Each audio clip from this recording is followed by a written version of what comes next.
Well, in this video, what we're going to do is we are going to make the little bag that I talked about in part 1, and I showed you a whole lot of examples in part 1. So if you haven't seen and watched that video, you could go back and have a look at that and get an idea of what the bags are like and some suggestions for you before you start to make this bag with me. So first of all, let's have a look at some of the things that you're going to need to actually make the bag. All right.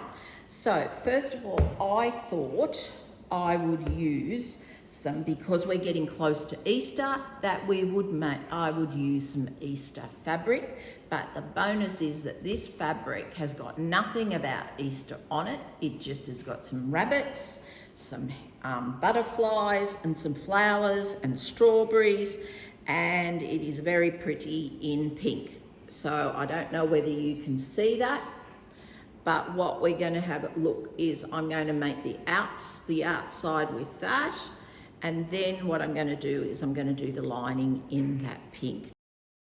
So what you've got is you've got this nice combination like so. And there you can see, if you have a look, there's your little rabbits and flowers and strawberries and butterflies.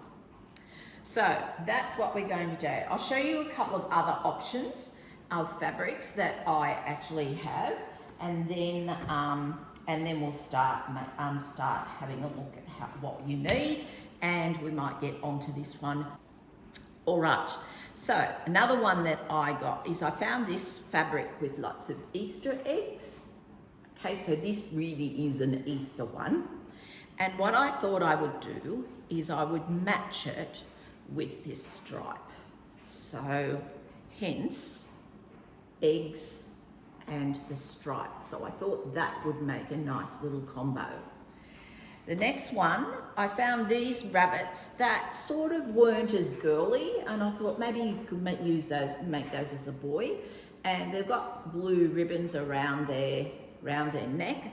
So what I'm going to do is I am going to pair it with that blue. So that bluey green fabric will be the lining. Next, I found this one. And this one is got flowers and bows on it. And I picked out the purple, and I had this gingham in my stash, and I thought, that would look very nice together. So I'm going to actually make one out of that. Then lastly, what I'm going to do is I found this gorgeous green with the cutest little bunnies and bows and some little flowers. Going to do that, and then as you can see, what I'm going to put with it is I'm going to put that stripe with it. So it sort of brings out, it's got the same green, some of the greens and the tones in it, and the yellows from the centre dots of the flowers and the pinks. So it picks out all of that. So that's what I'm going to do with it. So basically we've got this pile of fabric here that I've got, and if you like any of them, I'm just going to pile them out like this so you can see. I'll pile them out like this so you can see. Don't know whether you can see them. There they go. Right, like so. So as I said, we're going to make this one today with the pink and the green. So some of the things that you will need. You will need so don't know whether you can see the things down here, but you will need a cutting mat. You will need some rulers. I'm using 2. I basically use these 2 a lot of the time. I don't purchase a lot of other rulers and things like that, because to me, okay, you could spend heaps and heaps of money on stuff for quilting, but it works. So why do you need all the stuff? Okay, so I've got this one here is a 12.5 by 6.5. And this one here is a 24 by 6.5. That does, so I can use this for a bit longer, wider lengths. And this one, if I just want shorter ones, or I might cut it up, I take the smaller one to class if I can. Next thing, I have these little wonder clips. Love these, or binding clips they're called. And then I've got my pins. So the pins is in the smallest one. And so I just shove the pins in there, and I shove the binding clips in this one, just so that they, I can grab them really quickly. And any spares and any other bits and bobs I put inside a little thing here. Okay, so you will need a pattern. Now, if you want to make one, then comment below. I can send you the pattern, the link to the pattern, and you can download it, and I'll give you this here for free. Okay, so you do not need to purchase it. But if you would like all the instructions and everything on how to do this, and I'm going to put some different sizes together. I'm going to do a slightly bigger one and a slightly smaller one. So there will be 3 sizes in the pattern. Okay, so that will be in one of the links below. Okay, so but if you just want this, okay, and that will be enough for you, then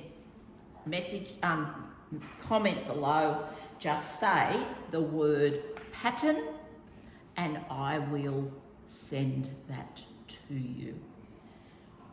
Okay, so here we go. What you will need to do is you will need 25 centimeters of each fabric. So what we'll need to do is we will need to trim off our fabric. So just make sure it's straightened up. I have doubled this over. If you've got a wider cutting board, then you need to do that. So straight and choose, get it nice and straight. So some of the other things you'll need is you'll need a rotary cutter. I like the ergonomic ones. Right, so they, so I've had this for years, this one. I like it because as soon as you take your handle off, it shuts, and then I can lock it like so really quickly down here. But there's a whole stack of them. This one's a little bit more expensive, but as I said, I've had it for years. Oh, it must have been more than 20 years I've had this thing. Yeah, so once you've got one, it just keeps going. There are a couple of other sizes. I've got the smaller one, which is the 18, but I don't have 18-inch one, but I don't have the sorry, not the 18-inch, the 18mm. I don't have the big one. Okay, the 60mm. I don't have one of those. I find this has worked for me for ages. So you need that. Some other things I didn't mention is some scissors. Because of the curves and things, this is going to be easier to cut out with some scissors, not necessarily the rotary cutter. Unless I've got a really steady hand, but I would be really careful because you don't want to slip and cut yourself. Unpick is always good. You always use it. A little thing that helps you push underneath the sewing machine when you need to, and of course a trusty iron because we are going to press our seams, and something to put your rubbish in, okay? If you want to keep it tidy. And of course, your wadding, okay? So your wadding as well. So let's cut this now. So what I'm going to do is I am going to cut this so that it is, and I'm going to take my, sometimes if you want, you can take your pattern, and I am going to put it this way. Now notice I've got it like so. So if I cut it this way, that's the fold there, okay? I don't want to use that because I'm a real bit of, I like to save all my fabric. And so what I'm going to do is if I cut it there, I'm going to have these bits left over.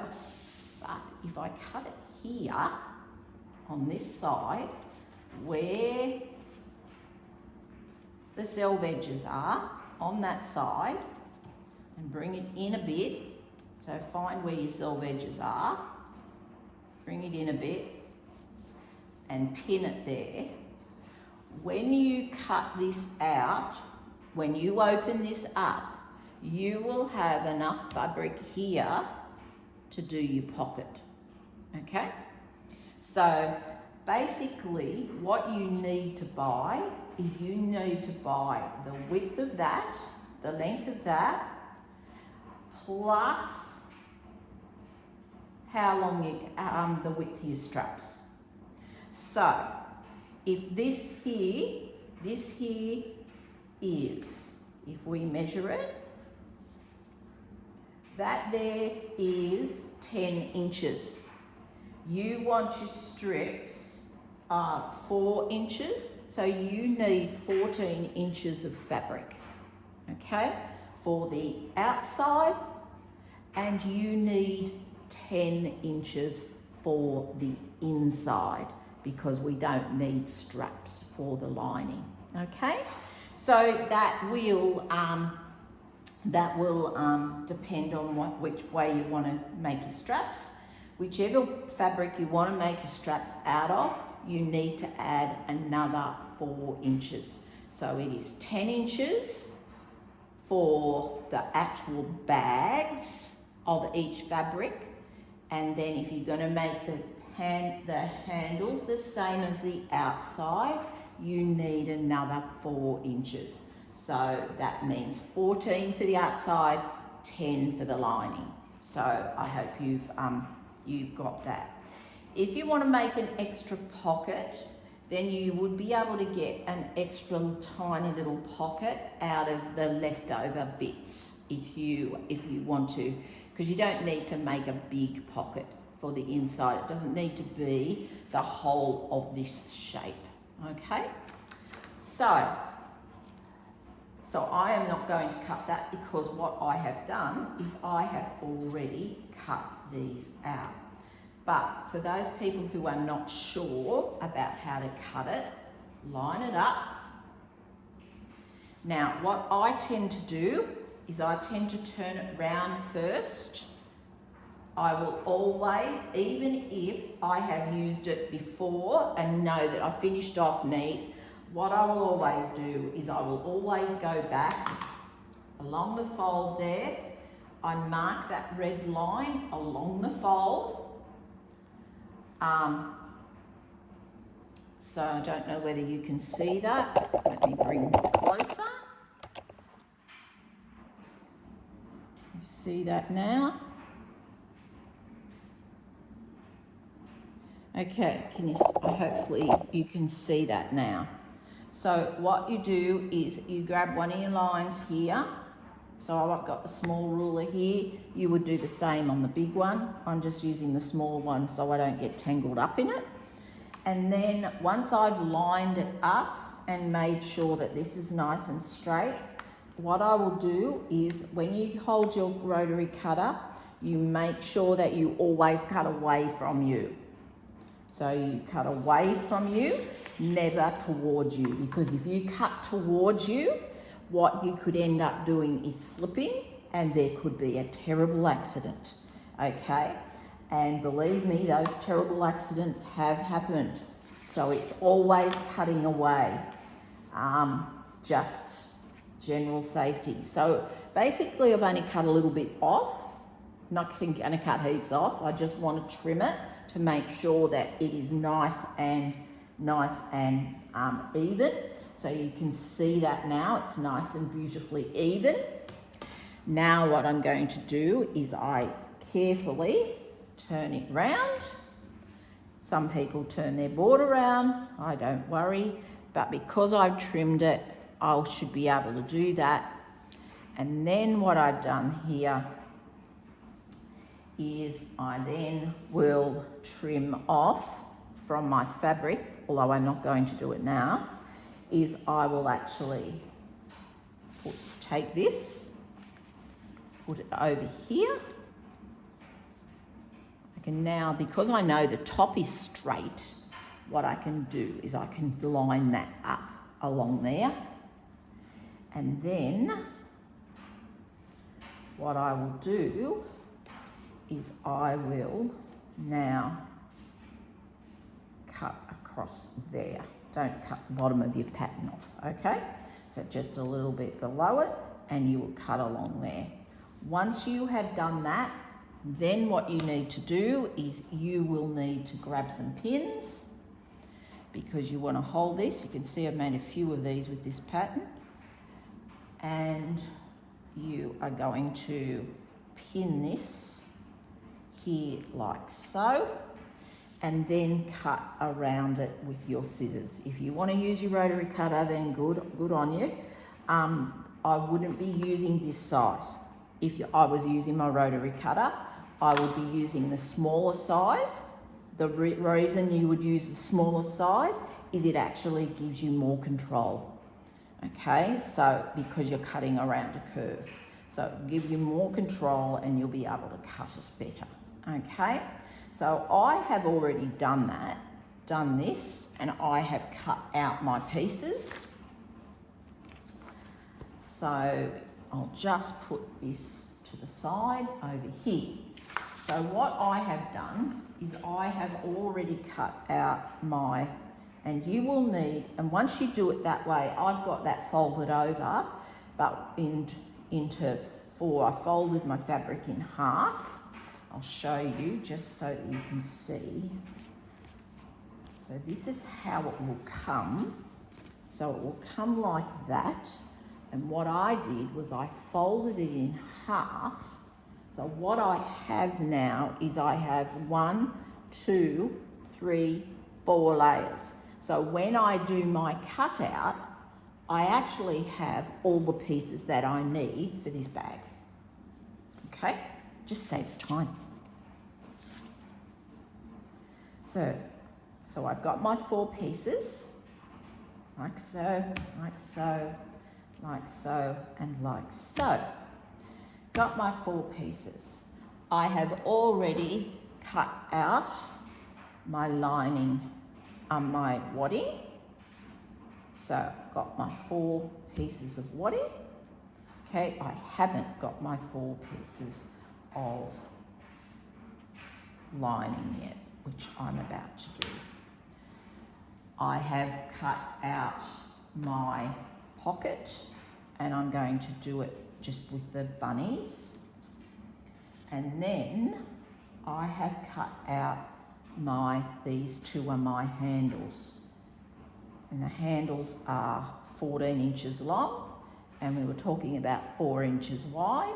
So 4 inches by 4 inches by 14. So 4 by 14. Okay? So you've got those there. So we'll just quickly cut out the lining fabric. Yowch, there's a pin in that. So you can then see quickly how I do this. So because I had it on a little bolt, a little board, I'm going to trim this here, like so. Might be a bit hard to see this pink because it's almost the same colour as the board. So sorry about that. Should have chosen white, but anyway. Didn't have much white left because I've made a quilt with lots and lots of white and in it, so I didn't, and I've hardly got any left and I wanted to keep it. So now I'm going to turn that around. Now this time, just make sure which way which way the selvage edges are. There's my selvage edges. So now what I'm going to do is I'm going to pin this because I straightened it. I'm going to pin that there and pin that one and pin that one. Okay, come back to me and I'll just cut this out, okay, while I've done it. So I don't know whether you can see, but I have now pinned my template pattern piece onto the lining fabric, okay? So we'll come back and then we'll go over to the sewing machine, okay? And I'll meet you there at the sewing machine.